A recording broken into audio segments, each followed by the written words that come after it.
Very good afternoon students.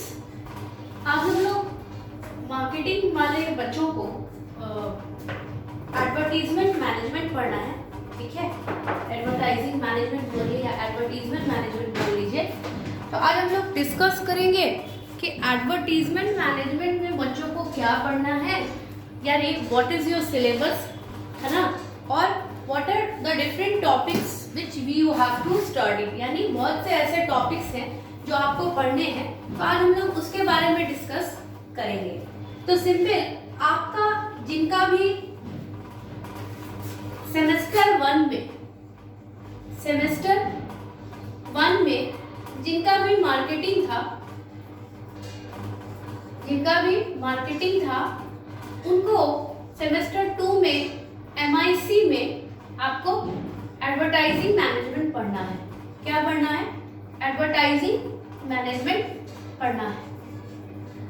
और जिनका HR था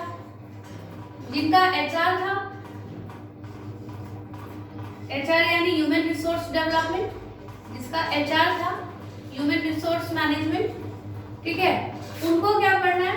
उनको पढ़ना है MIC में ट्रेनिंग एंड डेवलपमेंट। क्या पढ़ना है? ट्रेनिंग एंड डेवलपमेंट पेपर पढ़ना है। तो काफी बच्चों के मैसेजेस आ रहे थे कि मैम ये डाउट हमें क्लियर कर दीजिए, और कुछ आप एडवर्टाइजिंग भी बताइए या पढ़ाइए। ठीक है, तो आज मैंने बहुत दिन के बाद वीडियो बनाया है। इधर काफी दिन से नहीं बना पा रही थी, मेरी थोड़ी तबीयत ठीक नहीं थी, due to I am not well, I am not good, इसीलिए मैं नहीं बना पा रही थी। तो एडवर्टाइजिंग का आपका जो फर्स्ट चैप्टर है वो प्रोसेस ऑफ कम्युनिकेशन है।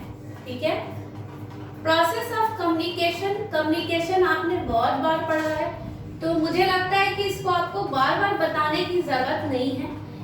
सिंपल समझिए, अगर आप कम्युनिकेशन की बात कीजिए या प्रोसेस ऑफ कम्युनिकेशन की बात कीजिए, तो ये आप सारों को पता होगा कि communication means what? Passing of information, ideas, any thought from one person to another so that he or she can easily understand, that is known as communication। अगर हम संचार की बात करें, कम्युनिकेशन की बात करें, तो किसी भी आइडिया, थॉट, किसी भी मैसेज को एक व्यक्ति से दूसरे व्यक्ति तक पहुंचाना, यानी उसको कन्वे करना, जिसे वो इजीली उसको समझ के उस पर रिएक्ट करे, that is known as communication, और उसी को हम संचार कहते हैं। संप्रेषण बोलिए या संचार बोलिए, हिंदी में आपका यही होता है। तो कम्युनिकेशंस के बहुत से राइटर्स ने डेफिनेशन दिए हैं, जैसे सिंपल अगर आप डेविस की बात कीजिए तो डेविस ने यही बोला कि communication is the process of passing information and understanding from one person to another.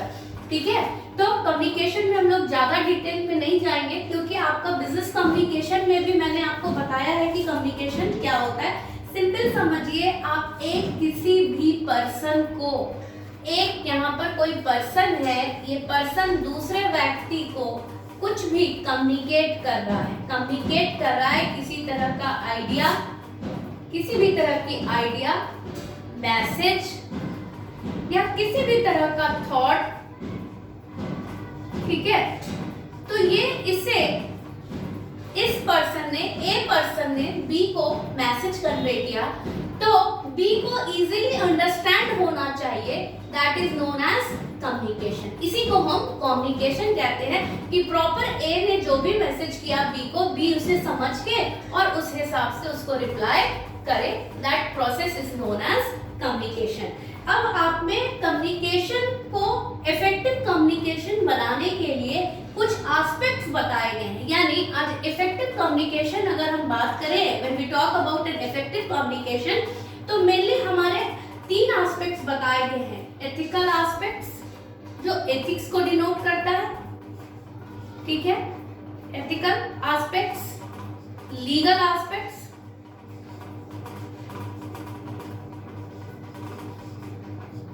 और आपका है ग्लोबल एस्पेक्ट्स। ठीक है, सिंपल समझिएगा, जब हम एथिकल एस्पेक्ट्स की बात करेंगे, है ना, जब हम एथिकल एस्पेक्ट्स की बात करेंगे तो एथिक्स की बात करेंगे, कुछ वैल्यूज की बात करेंगे, कुछ प्रिंसिपल्स की बात करेंगे जिसपे हम डिपेंड्स हैं या हम बिजनेस करते हैं तो हमारे लाइफ के कुछ प्रिंसिपल्स होते हैं, वैसे ही हमारे बिजनेस के कुछ एथिक्स होती हैं, कुछ वैल्यूज होती हैं, ठीक है। अब बहुत जो बिजनेस लोग करते हैं आप देखते होंगे कभी किसी से कुछ प्रॉफिट ले लिए और किसी से कुछ ले लिए, बट एक सर्टेन कुछ ऐसे लोग भी होते हैं जो एक सर्टेन प्रिंसिपल्स पर काम करते हैं कि मेरे लाइफ का यानी मेरे बिजनेस का ये प्रिंसिपल है तो हम इस प्रिंसिपल्स पर ही चलेंगे, हम जल्दी कुछ भी चेंजेस नहीं करते हैं। तो that all are the part of ethical aspect, जिसमें कि आपकी कुछ वैल्यूज की बात हो रही है, कुछ एथिक्स की बात हो रही है। तो एथिक्स मतलब जैसे honesty, quality, compensation, integrity and dignity, यानी कोई चीज को हम मेंटेन करने के लिए कंटिन्यूअसली अपने डिग्निटी को मेंटेन करने के लिए हम बार बार अपनी सर्विसेज अच्छी प्रोवाइड करते हैं, है ना। जैसे कि हमारे मार्केट में गुडविल एक अच्छी बनी रहे। किसी किसी को आदत है बहुत शो ऑफ करने का, तो वो भले आपके पास कम हो या ज्यादा हो या आप शो ऑफ नहीं भी कर पा रहे हैं तो भी आप कंटिन्यूअसली चीजों को शो ऑफ करते हैं, ठीक है। तो यहाँ पर सिंपल समझिएगा, ऑनेस्टी, क्वालिटी और कंपेंशन की बात हो रही है, कंपेंशन की बात हो रही है। उसके बाद है आपका लीगल एस्पेक्ट और ग्लोबल एस्पेक्ट। जब हम ग्लोबल एस्पेक्ट की बात करेंगे, when we talk about global aspect, तो एडवांस मेथड की हम बात करते हैं। किसकी बात करते हैं? एडवांस्ड मेथड की बात करते हैं, हम टेक्नोलॉजी की बात करते हैं, टेक्निक्स की बात करते हैं, ठीक है। यानी आज अगर आप किसी भी ग्लोबल एस्पेक्ट्स में बात कर रहे हैं या कल्चरल एस्पेक्ट्स भी ग्लोबल का हिस्सा होगा, ठीक है। कल्चरल एस्पेक्ट्स भी ग्लोबल का हिस्सा होगा कि सब कंट्रीज के, हर कंट्रीज के अलग अलग कल्चर होते हैं, है ना। हर जगह का अलग अलग कल्चर होता है। जैसे अगर आप इंडिया को कंपेयर करिएगा यूएसए से, तो इंडिया बैक है, पीछे है। यूएसए बहुत आगे फास्ट ग्रोइंग है और वहाँ का कल्चर बहुत फ्रीडम है, ठीक है। बट जब हम उसको इंडिया से कंपेयर करेंगे तो इंडिया का जो कल्चर है बहुत फ्रीडम नहीं है। तो बहुत सी चीजें हैं इसमें सिर्फ फ्रीडम्स की बात नहीं हो रही है। ये तो मैंने आपको कंट्रीज के कंपेयरिंग पे बताया कि हम कैसे कंपेयर करते हैं। तो कल्चर की जब भी बात आएगी, पीपल्स की बात आएगी, लैंग्वेज की बात आएगी, डिफरेंट प्लेस रोल्स की बात आएगी, ठीक है। तो सिंपल समझिएगा कि the advanced method of communication has made the world smaller. New market, new sources of money can easily be explored across the globe by the business organization. अब आप सिंपल समझिए, जब आप ग्लोबल एस्पेक्ट की बात ही कर रहे हैं तो हम लोग सीधा समझें कि आज जो हमारे ट्रेंड्स में है या फैशन में है उसी अकॉर्डिंग हम चीजों को बदलाव करते हैं या चीजों को हम अपनाते हैं और बदलते रहते हैं ना। तो वो सारा ग्लोबल एस्पेक्ट का हिस्सा हो जाएगा कि किसी भी तरह का, जैसे all countries have different language and different better understanding of different culture is required to have a knowledge of language of different countries. अब हर कंट्रीज में कहीं पर अगर हम यहाँ पर यूएसए की बात करें तो वहां पर लोग इंग्लिश ज्यादा समझते हैं, इंग्लिश में बातें करते हैं, इंग्लिश में समझते हैं। अब हम जब इंडिया की बात करें तो इंडिया में भी हर जगह का, हर स्टेट का एक अलग अलग कल्चर है। आप साउथ में चले जाइएगा तो दे कांट अंडरस्टैंड हिंदी, आप साउथ में चले जाइएगा तो लोग जल्दी हिंदी नहीं समझते हैं, ना बात करते हैं। तो वहाँ की लैंग्वेज क्या है? वहाँ की लैंग्वेज कन्नड़ है और इंग्लिश है। तो यहाँ पर एक अलग कल्चर को डिनोट करता है कि जहाँ का जैसा कल्चर है, that all are the part of global aspects, ठीक है। उसके बाद हम लोग बात कर लेते हैं लीगल एस्पेक्ट्स की। तो लीगल, जब गवर्नमेंट डीलिंग्स की हम बात करेंगे, आज जब भी लीगल की बात आएगी यानी कानून की बात आएगी, सरकार की बात आएगी और गवर्नमेंट रूल रेगुलेशंस की बात आएगी, ठीक है। यानी सरकार जो भी नियम कानून बनाती है आज बिजनेस को लेके, किसी भी तरह का कम्युनिकेशन प्रोसेस को लेके, जो भी सरकार टाइम टू टाइम नियम कानून रूल रेगुलेशंस बना रही है, all are the part of legal aspects. और सारे एस्पेक्ट्स लीगल एस्पेक्ट्स के हो जाएंगे। तो सिंपल, आज गवर्नमेंट कोई भी रूल रेगुलेशंस बनाती है तो हमको वो फॉलो करना पड़ता है, उसको वॉयलेट नहीं कर सकते, यानी उस रूल का नियम कानून को हमें फॉलो करते हुए काम करना है। तो all are the part of legal aspects. ये आपके लीगल एस्पेक्ट्स के एग्जांपल्स हो जाएंगे। अब हम लोग बात कर लेते हैं प्रोसेस ऑफ कम्युनिकेशन की। ये यहाँ पर मेन था कि हम अपने कम्युनिकेशन प्रोसेस को इफेक्टिव कैसे बनाएं, तो मेनली अगर हम when we are working on three aspects like ethical, legal और global, तो we can make our communication process more effective. अब जब हम एलिमेंट्स की बात करेंगे तो एलिमेंट्स आपको प्रोसेस में आपको पता होगा कि मेनली 5 इंपॉर्टेंट फैक्टर्स हैं या प्रोसेस में 5 स्टेप्स हैं जो इंपॉर्टेंट हैं। तो सबसे पहले क्या होता है, सबसे पहले होता है कम्युनिकेटर, ठीक है। कम्युनिकेटर उसको कहते हैं जो सेंडर है ना, कोई मैसेज हमें सेंड कर रहा है उसी को हम कहते हैं कम्युनिकेटर, यानी जो हम जिससे भी मैसेज कम्युनिकेट कर रहे हैं, सेंडर यानी भेज रहे हैं, ठीक है। उसके बाद है आपका सेकंड में आपका आ जाएगा मैसेज। आपके दिमाग में कुछ भी किसी चीज से रिलेटेड कोई चीज आती है तो आप दूसरे पर्सन को मैसेज करते हो, फिर आप सोचते हो कि उसको हम कैसे इन चीजों को उसको बोलेंगे, समझेंगे। तो फिर आप लैंग्वेज देखते हो कि in which language we are going to talk और we are communicate our words, ideas, thought. कोई भी तरह का आपके दिमाग में थॉट आया है तो आप उसको लैंग्वेज में सजाते हो, सेंटेंसेस में फ्रेम करते हो कि किस लैंग्वेज में हम उसे बोलेंगे। उसके बाद है मीडियम। मीडियम यानी आप उसको किस माध्यम से उसको बोलिएगा, ठीक है। मोबाइल फोन्स, मैसेजेस के थ्रू बोलिएगा, डायरेक्ट कम्युनिकेशन करिएगा, यानी बहुत तरीका है मीडियम। मीडियम में आप बोल सकते हैं। उसके बाद है रिसीवर। रिसीवर यानी आप जिसको मैसेज दे रहे हो that is known as receiver और कम्युनिकेटिव भी उसको कहते हैं, ठीक है। तो ये रिसीवर जब रिसीव कर लेगा तो ये कुछ ना कुछ फीडबैक देगा, ठीक है। आगे आप जानोगे क्योंकि कम्युनिकेशन प्रोसेस में, कम्युनिकेशन प्रोसेस को एक लंबे चौड़े सब जगह बांट दिया गया है, लंबे स्केल पर बांटा गया है। मतलब डिफरेंट राइटर्स ने, किसी ने 6 स्टेप्स बताए हैं, किसी ने 7 बताए हैं, किसी ने 8 बताए हैं। तो इसको जो बांट दिया गया है राइटर्स के अकॉर्डिंग, वो लंबे चौड़े स्केल्स पे बांट दिया गया है, ठीक है। तो इसीलिए हम लोग डिस्कस करेंगे बाद में शॉर्ट पे। तो सिंपल अगर हम शॉर्ट पे चले आएंगे तो शॉर्ट में आपका मेन कंपोनेंट्स जो है वो सबसे पहले हो जाएगा आइडिया। आइडिया के बाद हो जाएगा आपका सेंडर।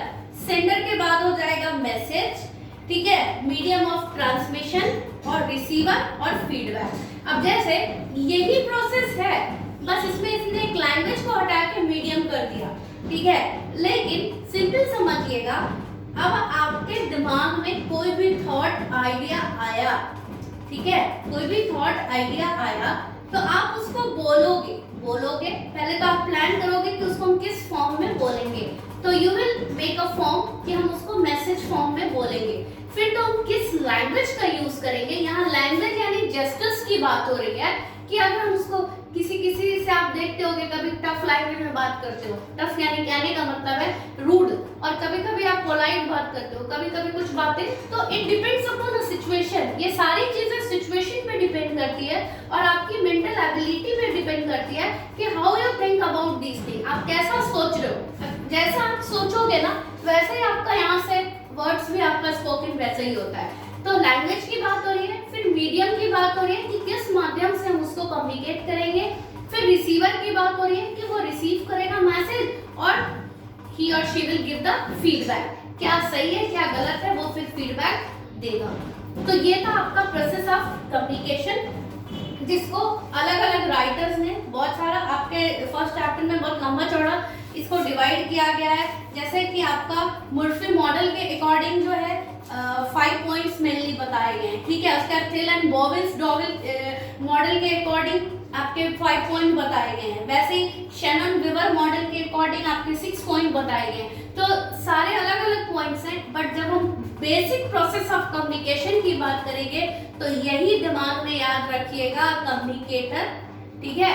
इसके पहले आप एक वर्ड है आपको जोड़ने का, तो आप आइडिया जोड़ सकते हो, क्योंकि when something comes in your mind तभी आप किसी को कुछ बोलते हो, that is known as sender. And after that message, language, third one is कि in which form we will discuss, language कैसी रहेगी, मीडियम यानी कौन सा माध्यम रहेगा हमारा मैसेज बोलने का या देने का, रिसीवर जो रिसीव कर रहा है, आफ्टर फाइनली फीडबैक कि यानी उसने समझा चीजों को नहीं समझा, उसके बाद वो एक फीडबैक देता है। तो आपके प्रोसेस ऑफ कम्युनिकेशन में ये मेन 5 पॉइंट है, इन्हीं को ध्यान में रखिएगा, क्योंकि फिर डेविड ने भी दिया है। तो अलग अलग मॉडल्स, बहुत से मॉडल्स हैं, बट हाँ एक चीज आपको ये जरूर बोलूंगी, ये मॉडल्स बहुत इंपॉर्टेंट नहीं है, बट आपका जो फॉर्मेट है क्वेश्चंस का उसके अकॉर्डिंग आप एक शॉर्ट नोट्स जरूर बनाइएगा कि वॉवेल्स के अकॉर्डिंग 5 पे बांटा गया है, मॉर्फिक के अकॉर्डिंग 6 में बांटा गया है। तो ये एक शॉर्ट नोट रहेगा क्योंकि आपको एक सपोर्ट करेगा ऑब्जेक्टिव क्वेश्चंस बनाने में। तो ये था आपका प्रोसेस, और इसके बाद हम लोग नेक्स्ट में देख लेते हैं कि एडवर्टाइजिंग क्या होती है। ठीक है, आइए देख लेते हैं कि एडवर्टाइजिंग क्या होती है। अब आपका जो सेकंड चैप्टर है वो है एडवर्टाइजिंग। अगर हम एडवर्टाइजिंग की बात करें तो हमें सिंपल बताइए एडवर्टाइजिंग का मतलब आपको क्या समझ में आता है। When we talk about advertising, तो एडवर्टाइजिंग मतलब आपको समझ में आता होगा किसी भी चीज का विज्ञापन या किसी भी चीज का ऐड करना, है ना। विज्ञापन हम क्यों करते हैं, हमको सीधा बताइए।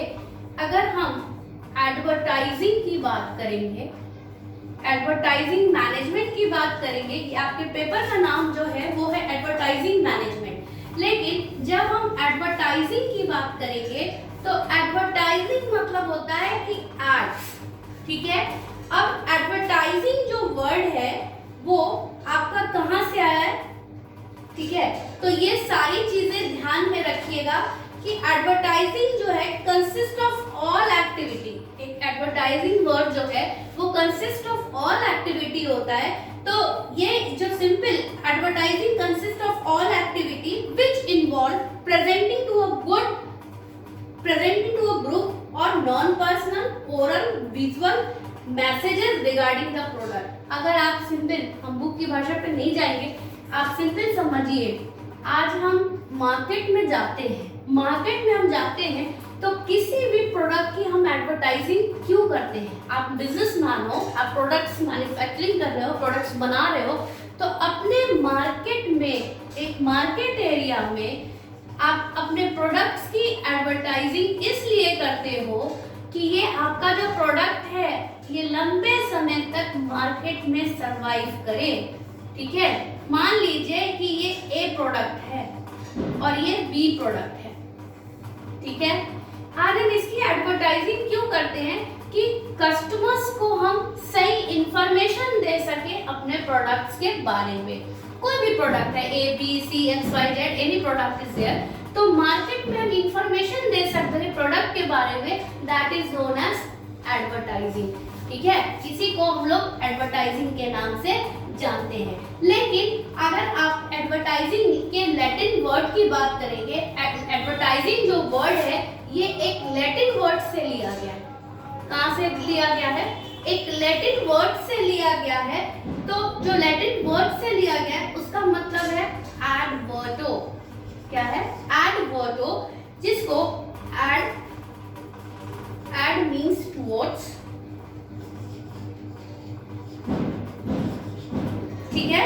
Add means towards and verto means I turn, ठीक है।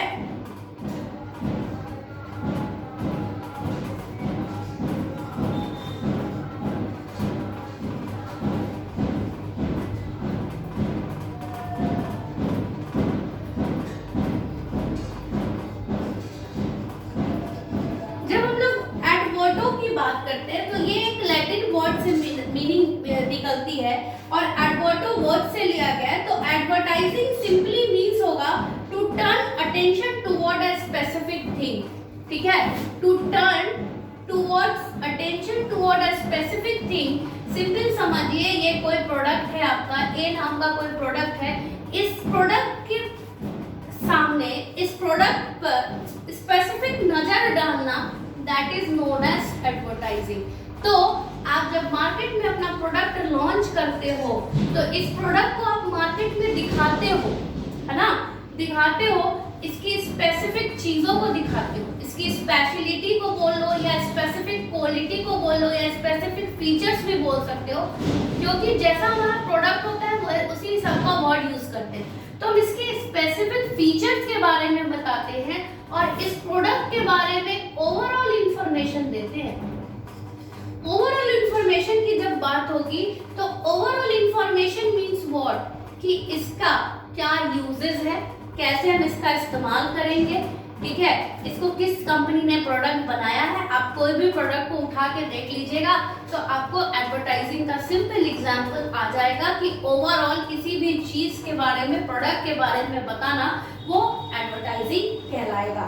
तो हम एक सिंपल अवेयरनेस भी बोल सकते हैं और give a knowledge about the product. आज हम अपने कस्टमर्स को नॉलेज अबाउट द प्रोडक्ट यानी उस प्रोडक्ट का नॉलेज देते हैं, that is also known as advertising. उसको भी हम एडवर्टाइजिंग के नाम से जानते हैं। तो डिफरेंट राइटर्स ने डिफरेंट डेफिनेशंस दिए हैं एडवर्टाइजिंग के, बट आप सिंपल समझिएगा कि advertising is defined as any paid form of non personal presentation and promotion of good and services और ideas by an identified sponsor. ठीक है, अब सिंपल समझो कि इसको नॉन पर्सनल क्यों बोला गया है, क्योंकि आप ओवरऑल सारे लोगों के लिए मार्केट में आज उसकी एडवर्टाइजिंग कर रहे हो। ठीक है, किसी एक सिंगल पर्सन पर्सनली किसी के लिए नहीं कर रहे हो, सिंगल पर्सन या पर्सनली किसी के लिए नहीं कर रहे हो, या इंडिविजुअली किसी के लिए नहीं कर रहे हो। ठीक है, इंडिविजुअली हम किसी को नहीं कह रहे, इसीलिए इसको एक नॉन पर्सनल भी बोला गया है। ठीक है, एनी पेड, आज आप एडवर्टाइजिंग करते हो तो उसके लिए कुछ पे करते हो। ठीक है, तो कभी भी एडवर्टाइजिंग पे किया गया खर्च, अगर हम किसी भी तरह का विज्ञापन कर रहे हैं तो क्या क्वेश्चन भी बनता है, क्या एडवर्टाइजिंग पे किया गया खर्च एक वेस्ट है या इन्वेस्टमेंट है। तो कभी भी एडवर्टाइजिंग पे किया गया खर्च वो वेस्ट नहीं है, क्योंकि वो हमारे प्रोडक्ट का मार्केट एरिया में प्रोडक्ट के बारे में बताना और कस्टमर्स को अवेयर करना, कस्टमर को उसके बारे में बताना ही एडवर्टाइजिंग है। तो वो एक तरह का इन्वेस्टमेंट है, it is a type of investment. ठीक है, तो ये था आपका व्हाट इज एडवर्टाइजिंग। अब सिंपल समझिएगा, डिफरेंट राइटर्स ने डेफिनेशन दिए, जिसका आपको बेस्ट लगे उसका आप अपना लिख लीजिएगा। ठीक है, वैसे शेल्डन का अच्छा है, बर्डेंस का भी अच्छा है, तो आपको जो इजी लगे अकॉर्डिंग टू यू। लेकिन अगर आप सिंपल भाषा में बात करिएगा तो advertising is a salesmanship without a personal salesman. ठीक है, पर्सनल यानी आप ओवरऑल सिर्फ एक प्रचार कर रहे हो, एडवर्टाइजिंग कर रहे हो मार्केट में, है ना, तो खुद प्रोडक्ट का जब आप ऐड करते हो तो प्रोडक्ट खुद बिकता है। लेकिन अगर हम चाहते हैं कि मेरा प्रोडक्ट ज्यादा बिके, जल्दी बिके मार्केट में, तो उसके लिए हम कुछ फ्री सैंपल्स बांटते हैं। आपने सुना होगा वर्ड फ्री सैंपल्स बांटते हैं सेल्स प्रमोशन करने के लिए। तो सेल्स को प्रमोट करने के लिए हम फ्री सैंपल्स बांटते हैं कि कस्टमर इसको पहले यूज करके फिर वो बार बार उस प्रोडक्ट को खरीदे। तो पहले हम उसको फ्री सैंपल्स देते हैं कि वेदर दे विल सैटिस्फाइड और नॉट, और उसके बाद अब जब उसको आदत लग जाती है तो वो खुद ही उन चीजों को खरीदने लगता है। तो इसमें आपका नेक्स्ट टॉपिक है नेचर ऑफ एडवर्टाइजिंग। तो एडवर्टाइजिंग आप सिंपल पता है आपको कि एक टूल है मार्केटिंग का। सही बात है, मार्केटिंग का एक टूल है जो कि हमारे मार्केट एरिया में प्रोडक्ट को प्रमोट करता है कि हमारा प्रोडक्ट मार्केट में सरवाइव करे और अच्छे से हमारा सेल्स भी बढ़े। ठीक है, advertising message are delivered through varieties of medias. आज हम जब एडवर्टाइजिंग करते हैं तो बहुत से तरीके हैं एडवर्टाइजिंग करने के लिए, है ना। अब पहले क्या था, पहले हम लोग सीधा टेलीविजन, न्यूज़पेपर की बात होती थी, मैगजीन्स की बात होती थी। ठीक है, अब क्या हो गया, अब इंटरनेट के माध्यम से बहुत से कैंपेन लगते हैं, मेल्स लगते हैं, या आप कुछ वीडियोस देख रहे हो तो बीच बीच में एड्स आते हैं, वो भी एक विज्ञापन, वो भी एक एडवर्टाइजिंग का तरीका है। ठीक है, अब आप जैसे कि टेली मार्केटिंग भी उसका हिस्सा है। ठीक है, वैसे ही आप न्यूज़पेपर की जब बात करेंगे तो हम लोग पैम्पलेट्स की भी बात करते हैं। तो all are the part of media, यानी मीडिया के थ्रू हम जो भी कर रहे हैं वो सारा आपका आ जाएगा कि आपका एडवर्टाइजिंग मीडियाज के थ्रू कर रहे हैं। तो ये क्या होगा, ये रिसेंट ट्रेंड्स आ गया मीडियाज के थ्रू। पहले क्या होता था, पहले नॉर्मली टीवी पे आप देखते थे, टीवी पे या न्यूज़पेपर पे, या बहुत हो गया तो मैगजीन्स पे। लेकिन अब धीरे धीरे क्या है, इसका जो लेवल है वो धीरे धीरे बढ़ते जा रहा है। उसके बाद क्या है, advertising intent to sales at the same time create an inspiration towards a certain products. आप सिंपल समझिए, आज एडवर्टाइजिंग आप करते हैं तो क्यों करते हैं, अपने सेल्स को बढ़ाने के लिए करते हैं ना, कि हमारा जो प्रोडक्ट है वो मार्केट में अच्छे से अच्छे बिके और मार्केट में एक अच्छा ब्रांड प्रोडक्ट कहलाए। ठीक है, तो आप जो एडवर्टाइजिंग कर रहे हैं वो सिंपल कर रहे हैं कि हमारा मार्केट में प्रोडक्ट का सेल्स बढ़े और लोग इस प्रोडक्ट के बारे में जाने। उसके बाद है it is a tremendous challenges for advertising to design a message without must give an advantage of highly cluttered world with the customers becoming increasing proficient at a simple turning ads out. Simple समझिएगा, आप advertising कर रहे हैं ठीक है, लेकिन आपका product market में सरवाइव करे और उसको जल्दी एक प्रमोशन मिले, यानी उसकी हमारे प्रोडक्ट की सेल्स बढ़े, तो ये बहुत बड़ी बात है। It is not an easy task, ये आसान नहीं है। तो हमें बहुत से कॉम्पिटिशन्स को फेस करना पड़ता है। तो कॉम्पिटिशन्स को फेस करने के लिए हम क्या करते हैं, हम कुछ ऐसे पिक्चर्स का, एड्स का, ठीक है, कुछ ऐसे चीजों का अपने एड्स को अच्छा बनाने के लिए, अट्रैक्टिव बनाने के लिए कुछ फ्रेजेस का इस्तेमाल करते हैं कि जिससे लोगों को आसानी से चीजें समझ में आ जाए और लोग उस चीज को, ऐड को देख के अट्रैक्ट होकर हमारे प्रोडक्ट को परचेज करें। ठीक है, तो ये था आपका नेचर ऑफ एडवर्टाइजिंग। उसके बाद है आपका फीचर्स ऑफ एडवर्टाइजिंग। तो फीचर्स ऑफ एडवर्टाइजिंग की जब हम बात करेंगे तो हम मास कम्युनिकेशन की बात करेंगे। सबसे पहले मास कम्युनिकेशन की हम क्यों बात करेंगे, क्योंकि सिंपल समझिएगा कि आप जो भी प्रोडक्ट्स का एडवर्टाइजिंग कर रहे हैं, है ना, वो मास कॉम के थ्रू ही कर रहे हैं। मास कम्युनिकेशन यहाँ पे कस्टमर का ही नहीं करता है, सिर्फ कस्टमर तो करते ही है, लेकिन हम जब लार्ज स्केल पे जाएंगे तो क्या होता है, मीडिया के थ्रू भी हमारा एडवर्टाइजिंग होता है। उसके बाद क्या है, उसके बाद सेकेंड है नॉन पर्सनल प्रेजेंटेशन। सही बात है, नॉन पर्सनल की हमने यहाँ भी बात की थी कि हम जो एडवर्टाइज कर रहे हैं, किसी भी प्रोडक्ट के लिए हम ऐड कर रहे हैं, तो वो नॉन पर्सनल है, यानी किसी एक के लिए पर्सनल नहीं है, इट इज फॉर ऑल। ये सारे कस्टमर्स के लिए है और मार्केट में सारे लोगों के लिए है जिसको हम लोग ऐड कर रहे हैं, इसीलिए इसको एक नॉन पर्सनल प्रेजेंटेशन बोला गया है। थर्ड है इट इज एन इंफॉर्मेटिव। सही बात है, ये हमें प्रोडक्ट के बारे में ओवरऑल इंफॉर्मेशन देता है, हमें नॉलेज देता है, इसीलिए इसको इंफॉर्मेटिव कहा गया है। थर्ड है बाइंग मोटिव, यानी आज हम जो भी एड्स कर रहे हैं किसी भी प्रोडक्ट्स की, या अपने एड्स को बहुत ज्यादा ही अच्छा दिखा रहे हैं बना के कि हम हमारा प्रोडक्ट क्यों दिखा रहे हैं कि हमारा प्रोडक्ट जो है ज्यादा से ज्यादा लोग इसको खरीदें और मार्केट में बाइंग मोटिव, यानी लोग जब प्रोडक्ट मार्केट में आए तो लोग पहले ही उसको खरीदने के लिए उत्सुक हैं। तो हम अपने एड्स को कुछ ऐसा बनाते हैं जिससे कि लोग उसको परचेस करें हमारे प्रोडक्ट्स को। ठीक है, उसके बाद है एडवर्टाइजिंग एक्सपेंसेस। आपका एडवर्टाइजिंग पे भी कुछ ना कुछ एक्सपेंसेस होता है, तो वही कह रहा है कि एडवर्टाइजिंग एक्सपेंसेस जो है, आज आप अगर एडवर्टाइजिंग पे एक्सपेंस नहीं करिएगा तो आप अपने प्रोडक्ट की सही जानकारी लोगों तक नहीं पहुंचा पाइएगा, तो वो भी एक पार्टिकुलर, यानी वो भी एक इम्पॉर्टेंट पार्ट है, हिस्सा है। उसके बाद है कि मार्केटिंग टूल्स। अगर हम मार्केटिंग टूल्स की बात करें तो एडवर्टाइजिंग एक बहुत बड़ा मार्केटिंग टूल्स है, ठीक है, जो हमारे सेल्स को प्रमोट करता है, which help us in sales promotion और which promotes our sales।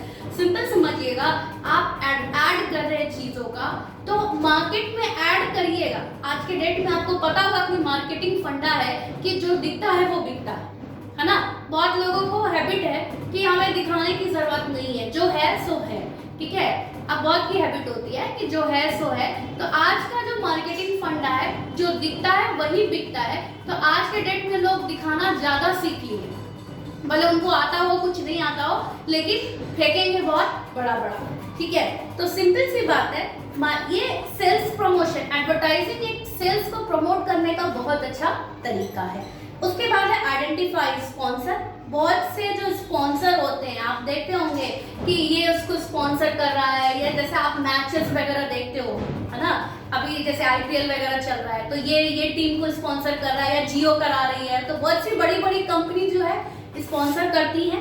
ये इसीलिए स्पॉन्सर वर्ड का यूज है, तो आपने ये सुना ही होगा कि उसको कराना, प्रॉपर करवाना ही स्पॉन्सर कहलाता है, कि ये सारी चीज ये कंपनीज मिलकर ऑर्गेनाइज कराई हैं ये, ठीक है। उसके बाद आपका नेक्स्ट है कमर्शियल ऑब्जेक्ट। कमर्शियल ऑब्जेक्ट क्या है कि आप अगर किसी भी चीज की एडवर्टाइजिंग कर रहे हो तो आपका मेन मकसद क्या है एडवर्टाइजिंग करने का? प्रॉफिट, टू अर्न प्रॉफिट, कि आपका मेन मकसद है कि मेरा प्रोडक्ट बिके मार्केट में, प्रॉफिट। आपका प्रोडक्ट मार्केट में जब बिकेगा तो आपको प्रॉफिट होगा। तो ये क्या है, आप कमर्शियली पर्पस से ही तो काम कर रहे हो, मतलब you are doing with profit motive. आप कोई भी जो काम कर रहे हो, आपका मेन मकसद क्या है, टू अर्न प्रॉफिट। आपका मेन मकसद है टू अर्न प्रॉफिट। तो these are the certain point features of advertising. आपको कोई डाउट है तो आप पूछ सकते हो, ठीक है। Please like, share and subscribe my channel. Thank you and have a nice day.